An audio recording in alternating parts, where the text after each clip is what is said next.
छात्रों, question number 4th और 5th दोनों सवालों हैं, उनका करने का तरीका एक ही है। किस तरीके से सवाल करेंगे, सबसे पहले आप सवाल को पढ़िए। सवाल नंबर 4 जो दे रखा है क्वेश्चन नंबर 4, तो उसमें देखिए, अजय 50 किलोमीटर की दूरी तय करने के लिए चलना प्रारंभ करता है।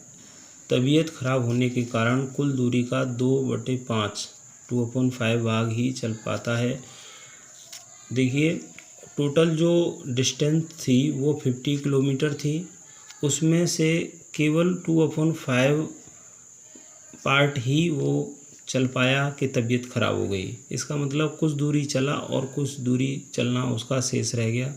तो क्वेश्चन 2 पूछे गए हैं। पहला क्वेश्चन पूछा गया, कुल दूरी का कितना किलोमीटर अजय तय कर सका, यानी उसने जो दूरी तय की गई है पहले क्वेश्चन में वो दूरी पूछी गई है।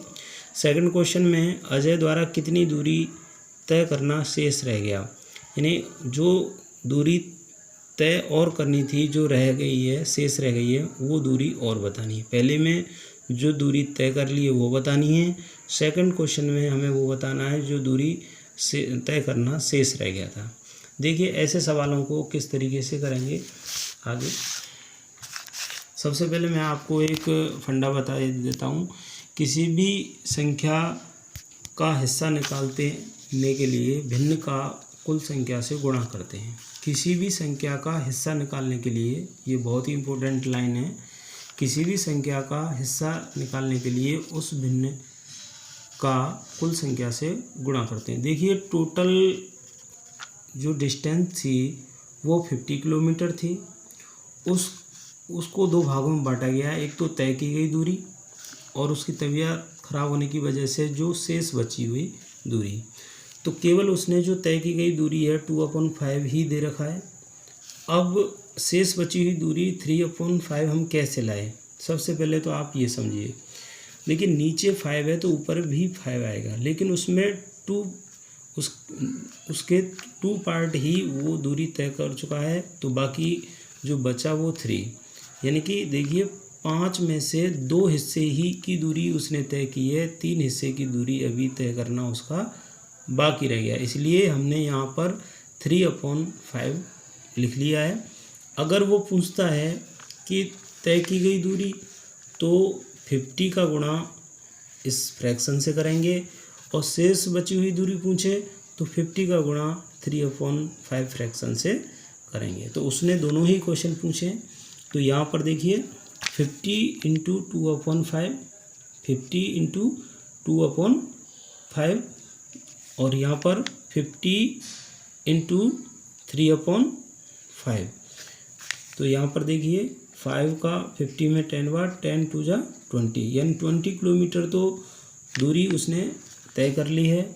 और 5 10 जा 50 और 10 3 जा 30, यानी कि 30 किलोमीटर की दूरी अभी चलना उसका बाकी रह गया है। यानी कि हम जब किसी का हिस्सा निकालते हैं, हम दूरी तय की गई का हिस्सा निकाला है, शेष बची हुई दूरी का हिस्सा निकाला है, तो क्या किया हमने, टोटल संख्या यानी 50 से क्या है मल्टीप्लाई किया है दोनों पक्षों में, और तय की गई दूरी और शेष बची हुई दूरी दोनों ही आंसर हमारे आ गए। देखिए, इसी तरीके का क्वेश्चन नंबर 5 है।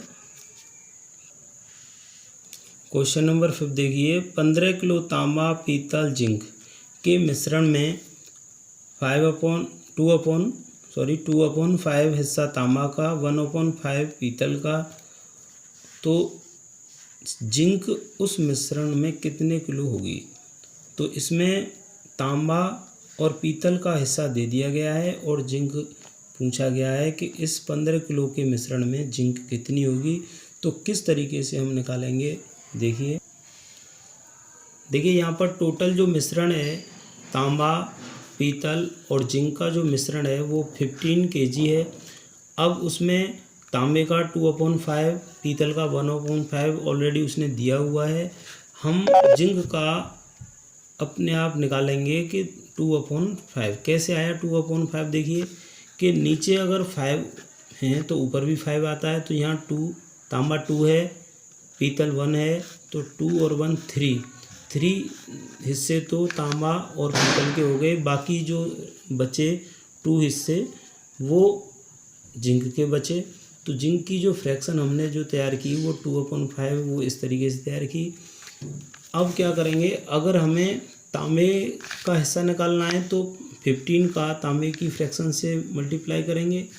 अगर हमें पीतल का हिस्सा निकालना है तो 15 फ्रैक्शन का पीतल के फ्रैक्शन से करेंगे। और अगर जिंक का हमें निकालना है हिस्सा कि जिंक कितने केजी है, तो जिंक की फ्रैक्शन का 15 केजी से मल्टीप्लाई करेंगे। तो हमें क्वेश्चन में पूछा गया ओनली जिंक का, तो 15 × 2/5 जिंक के जो हिस्सा है जिंक का जो उससे ही उस भिन्न से ही 15 का मल्टीप्लाई किया है। 5 3 जा 15, 3 2 जा 6 यानी 6 केजी जिंक है। इस तरीके से हमारा फिफ्थ क्वेश्चन कंप्लीट होता है। तो मैं आपको फिर दोहरान करा देता हूँ, बता देता हूँ कि जब किसी संख्या का हिस्सा निकालना है तब हम उस टोटल संख्या से उस हिस्से का मल्टीप्लाई करते हैं। यहाँ 15 जो है टोटल मिश्रण है, तांबा का हिस्सा, पीतल का हिस्सा, जिंक का हिस्सा, अलग अलग हिस्से दिए हुए हैं। हमें जिंक का निकालना था तो जिंक के ही भिन्न से टोटल से मल्टीप्लाई किया और हमारा आंसर आ गया।